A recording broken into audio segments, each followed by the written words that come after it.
Eu acredito que o primeiro grande desafio para quem vem aqui para Portugal sempre foi e sempre será a questão da moradia, seja para arrendar ou seja para comprar.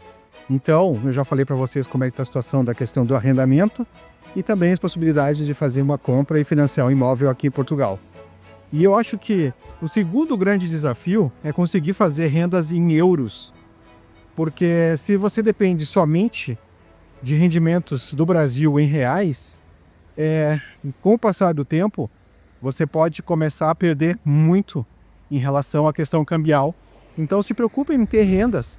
Por isso que eu me preocupo tanto em fazer investimentos aqui, e juntar com outras pessoas, com membros do canal, fazer sociedades para comprar imóveis, para conseguir fazer arrendamentos e ter um pouco de renda em euro.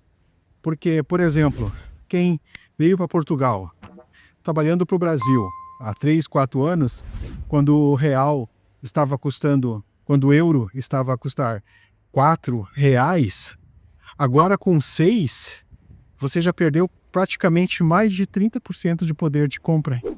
Percebe que antes, com R$ 4.000, você conseguia 1.000 euros, agora você precisa R$ 6.000 para conseguir os mesmos 1.000 euros.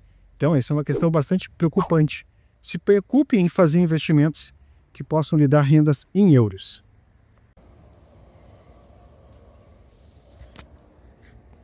Acabo de sair aqui da piscina. Cansei.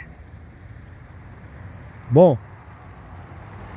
mas falando de investimentos, eu vou contar um pouco para você sobre mais uma aquisição, mais um investimento que nós estamos fazendo aqui.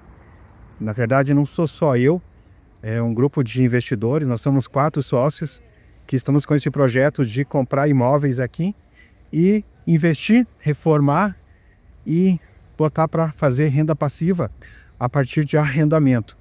E a gente tem uma plataforma também e tem muitos investidores que estão junto conosco, comprando cotas, entrando com participação financeira, para ter um retorno proporcional desses investimentos que nós estamos fazendo. Nós adquirimos um prédio na região de Coimbra, vou mostrar um pouquinho desse prédio. A ideia é reformar todo esse prédio, deixar ele bonitão. Será um T2, não, 3 T2, um T1 e mais 2 salas comerciais que vão estar disponíveis para arrendamento.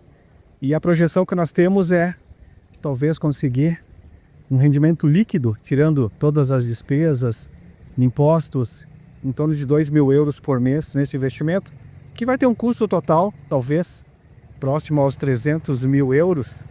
Então vai ter uma rentabilidade de 7, 8% ao ano, líquido já, para nós que somos os investidores e para todos os que têm cotas desse empreendimento vão ter esse retorno nesse prédio. Estou muito orgulhoso de mais essa aquisição que nós fizemos aqui em Portugal e pouco a pouco estamos criando as rendas necessárias para que a gente consiga ter no futuro uma velhice, uma aposentadoria, uma reforma, como falam aqui em Portugal, tranquila, sem se preocupar na questão de aposentadoria previdenciária, seja ela no Brasil, seja ela aqui em Portugal. Não só para nós 4, os sócios, mas para todos aqueles que, junto na nossa plataforma, compram cotas dos investimentos que nós estamos fazendo aqui em Portugal e recebem os seus dividendos. A gente ter um futuro, não de rico, mas assim, uma renda básica garantida, né? Se você tiver interesse em conseguir rendas em euros, eu vou deixar na descrição o link para a plataforma e vou deixar também o link para acessar um grupo de WhatsApp onde meu filho Kevin irá tirar as dúvidas de todos. Valeu, um grande abraço e até mais.